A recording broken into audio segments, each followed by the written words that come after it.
मी पिता पुत्राच्या वादामध्ये मधल्यामध्ये मात्र माझी अवस्था बिकट होते।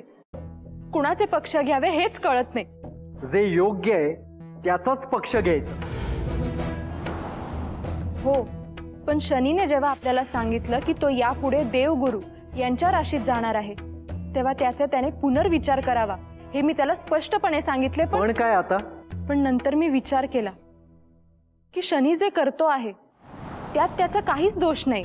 या सृष्टीत प्रत्येकाचे एक स्थान आहे, त्यावर त्याचे दायित्व महादेवांनीच दिले आहे। जसे आपण सौर मंडळाचे ग्रह मंडळाचे अधिपती आहात, देवेंद्र हे देवांचे राजा आहेत, बृहस्पती हे देवांचे गुरु आहेत। प्रत्येक जण त्याचे कार्य करतो आहे आणि तसेच कार्य शनीला सोपवले आहे, जो ते करतो आहे। पण आपल्या कार्याचा अहंभाव नसावा, तो त्याला नाही। हे तू कशावरून सांगतेस? अहो, मी माता आहे त्याची, मी समजू शकते। तो जे कार्य करतो आहे त्याचा अहंभाव त्याला अजिबात नाही। लोकांना त्याचे भय वाटत असले तरी कर्म जाळायचे हे काही सोपं कार्य नाही। प्रत्येकाची अशी कठोर परीक्षा घेताना त्यालाही वाईट वाटत असेलच ना। मला इतकंच म्हणायचं आहे की आधीच देवेंद्रांच्या मनात त्याच्याबद्दल राग आहे आणि त्याच्या या अशा वागण्यामुळे अजून लोकांच्या मनात तेढ निर्माण होऊ नये। इतरांना त्याच्या कार्यामुळे त्रास होत असेल तर तो त्याचा दोष नाही। उलट पक्षी अशा वेळेस मी त्याच्या पाठीमागे एक माता म्हणून कायम उभी राहीन। माझा विचार काहीसा वेगळा आहे, तो तुझ्या ध्यानात येणार नाही, त्यामुळे कदाचित तुला माझं वागणं अनुचित वाटत असेल। नाही, आता आपण यावर बोलायला नको। आता मी या क्षणी जातो आणि बृहस्पती यांची भेट घेऊन येतो। जशी आपली इच्छा। पण आपण माझ्यावर रागवून तर जात नाही आहात ना? नाही, आपला हेतू एक आहे पण मार्ग वेगळे। असो, येतो मी।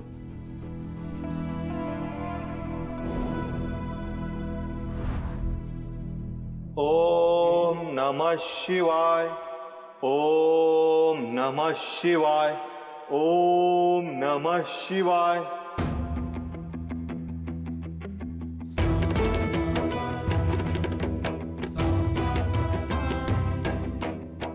मला विश्वास आहे गुरुदेव की ते बाकी सगळ्यांच्या राशीला येतील, पण तुमच्या राशीला येणार नाही। असं का वाटतंय तुम्हाला? अहो, तुम्ही देवांचे गुरु आहात। ग्रह, नक्षत्र, तारे, नभोमंडळ या सर्वांचे गुरु आहात। त्यामुळे तुमच्या राशीला आले तर अनर्थ व्हायचा। काय करावे? खरं तर हे सत्य स्वीकारायला हवे की शनिदेव यांना राशीत प्रवेश करण्यापासून कोणीही अडवू शकत नाही। पण आता ही ग्रहदशा अशी किती काळ सहन करावी हाच मोठा प्रश्न उद्भवला आहे। एक मात्र निश्चित आहे, जोवर मी महादेवांचे पूजन करत आहे तोवर काही शनिदेव माझ्या वाट्याला येणार नाही। त्यामुळे आता ह्यावर जोवर काही मार्ग निघत नाही तोवर इथून हालायला नको।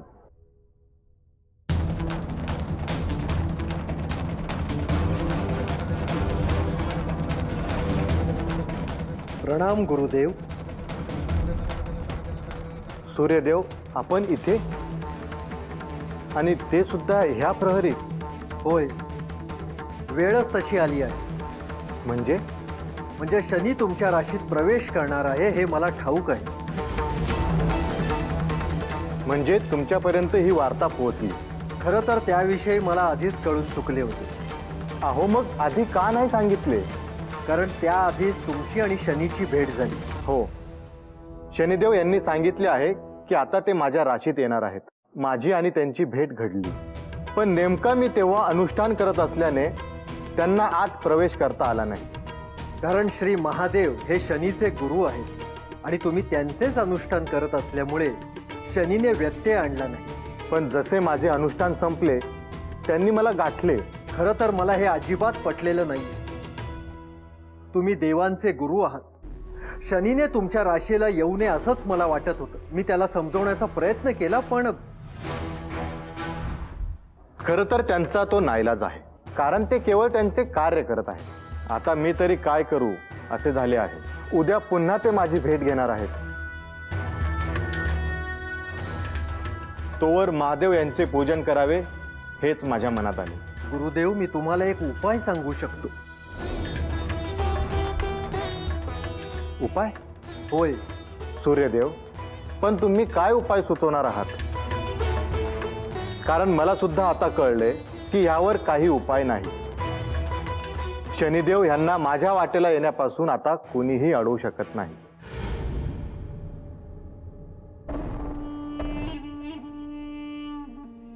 साक्षात महादेवांनी त्यांना त्यांची परीक्षा घेऊ दिली.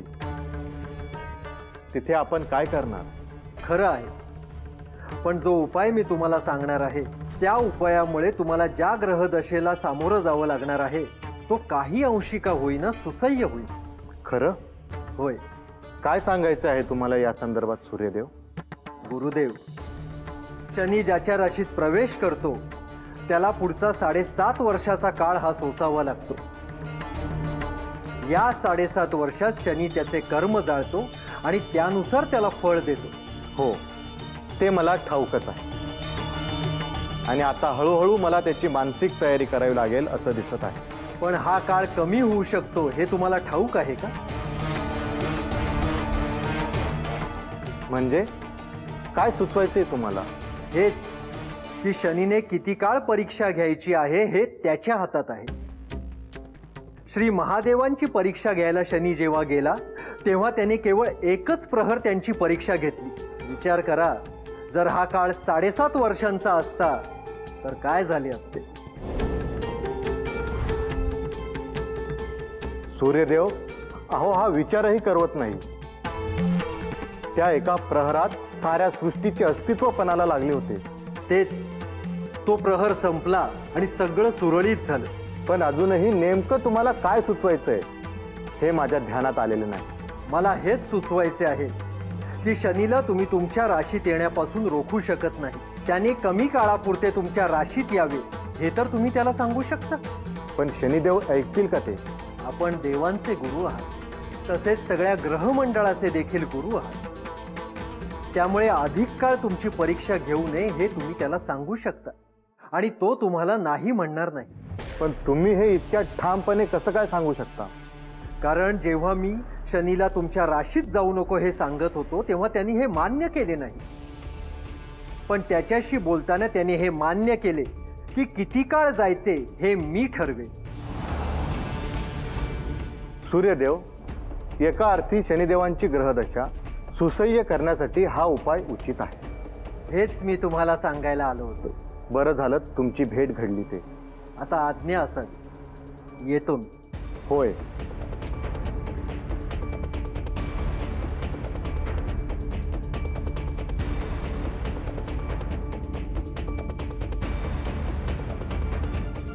आता सूर्यदेवांनी जो मार्ग सांगितला आहे त्यावर विचार करायला हवा.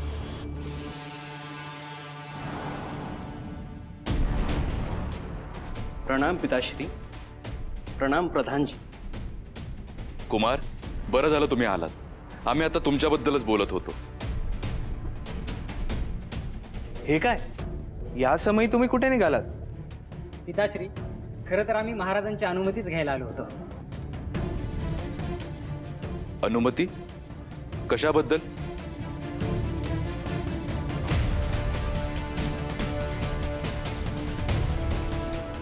वीर, काय पिताश्री? महाराज काय विचारतायत? कशाबद्दल अनुमती पाहिजे तुम्हाला? ते कुमारच सांगतील. कुमार, हा काय प्रकार आहे? वीर, कुमार, तुम्हा दोघांना आता ध्यानात यायला हवं. तुम्ही आता काही लहान नाही राहिलात. आम्हाला ठाऊक आहे पिताश्री. आम्ही तुमची अनुमती घ्यायला आलोय, कारण आम्हा दोघांना शिकारीला जायचंय.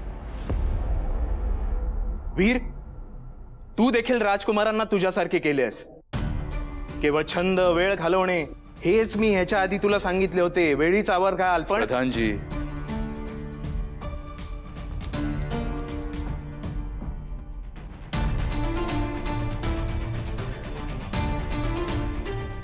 कुमार, वीर, तुम्ही दोघे जीवाभावाचे मित्र आहात आणि हे बघून खरंच समाधान वाटतं. वीर, तू कधी कुमारला अंतर देणार नाहीस, नेहमी त्याच्या सोबत असशील. जसे तुझे पिताश्री राज्याच्या कारभारात नेहमी माझ्यासोबत असतात. पिताश्री, पण आम्ही नाही कुठे म्हणतोय. पण मुद्दा हा आहे की तुम्ही ह्याच्याकडे लक्ष कधी देणार. प्रधानजी म्हणतात ते अयोग्य नाही. जेव्हा बघावं तेव्हा तुम्ही तुमच्या छंदात, तुमच्या विश्वात गुंग असता. अशाने तुम्ही राज्यकारभाराची कामे कधी शिकणार? तुम्हाला हे ध्यानात यायला हवे की या वयात तुम्ही आता राज्यकारभाराकडे लक्ष देणे आवश्यक आहे. आणि असं बघावं तेव्हा शिकारीला जाणं हे देखील उचित नाही. आता 2-4 दिवसापूर्वीच तुम्ही सैनिकांबरोबर शिकारीला रानात जाऊन आलात, होय ना? मी समजू शकतो. ह्या वयात असं शिकारीची आवड असणं, एकटेपणे भटकंती करणं हेच वाटत असतं. पण आता हळूहळू तुम्ही सगळ्या गोष्टी शिकायला हव्यात. कुमार, तुम्ही देखील आता महाराजांसोबत राहून राज्याच्या बाबतीतल्या गोष्टी शिकायला हव्या. त्यांचा भार आता कमी करायला हवा. तुम्ही एक एक गोष्टी तुमच्या ताब्यात घेतल्या पाहिजे. प्रधानजी, पिताश्री, आम्हाला तुमचं म्हणणं पटतंय. आम्ही त्याला नाही म्हणत नाही. ठीक आहे, पुढच्या वेळेस आम्ही थांबू, पण आता जाऊ द्या आम्हाला शिकारीला. नाही वीर, तू आत्ताच्या आत्ता घरी जा बरं. कुमारांना एकटं सोड.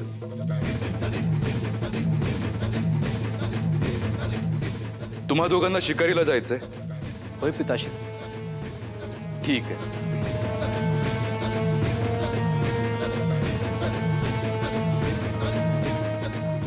महाराज,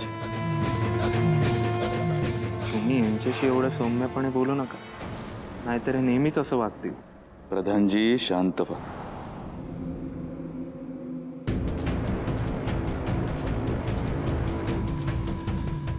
पिताश्री प्रधानजीच्या कानात काहीतरी सांगतायत. हो कुमार, मीही तोच विचार करतो आहे. आपल्याला खरंच अनुमती मिळेल ना शिकारीला जाण्याची?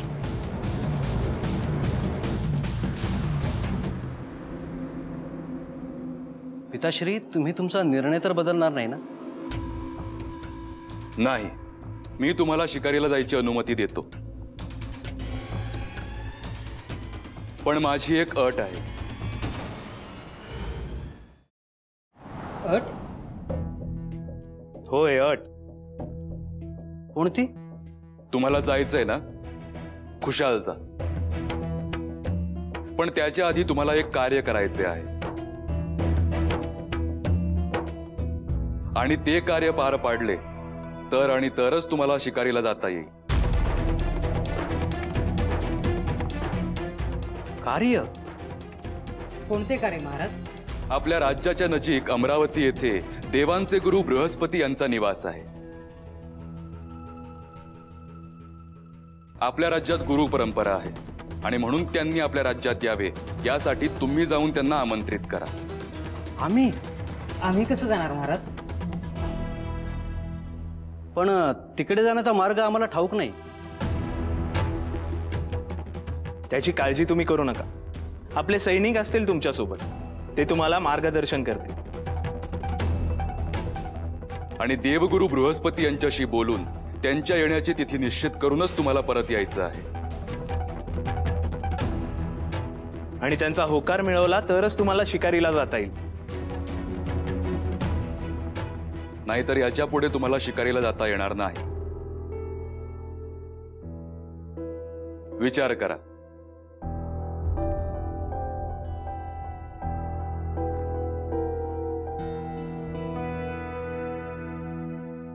आम्हाला मान्य आहे. ठीक आहे, तर मी तुमच्या निघण्याची व्यवस्था करतो. कुमार, ध्यानात ठेव, ते देवांचे गुरु आहेत आणि आता त्यांच्याशी बोलायला जाताना तू या नगरीचा युवराज म्हणून जाणार आहेस. होय पिताश्री. चला.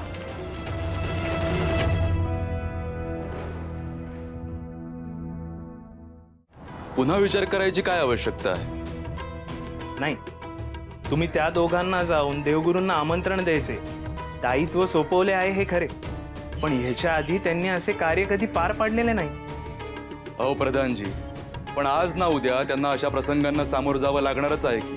हो बरोबर आहे, पण नाही आणि काही नाही. आधी तुम्ही सांगा, त्यांच्या जाण्याची व्यवस्था व्यवस्थित झाली आहे ना? होय. उत्तम. पण हे दोघे अजून आले कसे नाहीत? ते महाराणी यांचा आशीर्वाद घेण्यासाठी अंतपुरात गेलेत. येतच असतील. हे बघा, आलेच ते. क्षमा असावी पिताश्री, यायला उशीर झाला. हो, दिवस असेपर्यंत तुम्ही तिथे पोचायला हवं. पण तुम्हाला इतका उशीर का बरं झाला? मातेच्या काही विशेष सूचना होत्या, त्या ऐकून घेत होतो. महाराणींच्या मनात आलं तर त्यांच्या नजरेसमोरून तुम्हाला कधी जाऊच देणार नाही.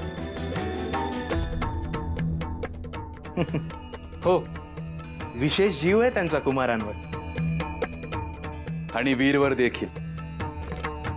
हा पण तिला मुलासारखाच आहे. हो, तेही आहेच. त्याच्यामुळे यांना कधी कुठे जायची अनुमती दिली की त्यांच्या रोषाला मला सामोरे जावे लागते. हो, पण त्याच्याशिवाय हे बाहेरचं जग कसं बघणार? म्हणूनच तर आज या दोघांवर ही कामगिरी सोपवली आहे मी. पिताश्री, आम्ही हे कार्य नक्की पार पाडू. चिंता करू नका महाराज, आम्ही आपल्या विश्वासाला तडा जाऊ देणार नाही. नाहीतर शिकारीला जाऊ देणार नाही म्हटल्यावर बघा कसं जीवाचं रान करून काम करतील दोघं. ते आहेच प्रधानजी, पण आमच्यावर असे कार्य करण्याची वेळ पहिल्यांदाच आली, म्हणून आम्हाला ते कार्य पूर्ण करण्याची उत्सुकता आहेच. उत्तम. हाच उत्साह असायला हवा. बरं, तुमच्या प्रस्थानाची तयारी झालेलीच आहे. सैनिक तुम्हाला मार्ग दाखवतील, पण एक ध्यानात ठेवा. काय पिताश्री? तुम्ही ज्यांना भेटायला जात आहात ते देवांचे गुरु आहेत. केवळ देवांचेच नाही तर देव, देवता, गण, नक्षत्र आदी सर्वांचेच ते गुरु आहेत. श्रेष्ठ आहेत. तेव्हा त्यांच्या समोर चांगले वर्तन असू द्या. त्यांचा अवमान होईल असं वागू नका. होय पिताश्री. राजन, माझ्या या लीलेत तू आणि तुझा पुत्र यांचा विशेष सहभाग असणार आहे. तू तुझ्या पुत्रावर जे दायित्व सोपवलं आहे त्यात त्याला यश मिळो हे मी देखील चिंततो.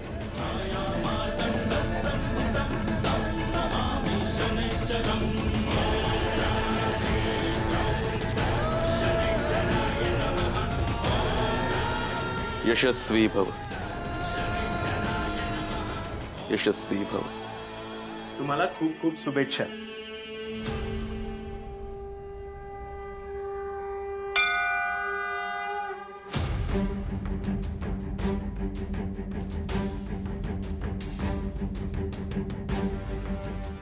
घंटांचा आवाज? हो महाराज. हो, मी पण ऐकलाय. आश्चर्य. का पिताश्री? आजवरा असा आवाज कधी आला नाही. कुठून येत असेल हा आवाज? महाराज, मी सेवकांना आदेश देतो, ते शोधून काढतील. नाही, राहू दे. आवाज येणं बंद झालंच आहे. महाराज, पिताश्री, एक विचारू का? विचार. नाही म्हणजे अशा प्रकारे एक घंटानाद कानी पडणं हा तर चांगला संकेत आहे ना? आहे खरा, पण हे असं कधी घडत नाही म्हणून वेगळं वाटलं.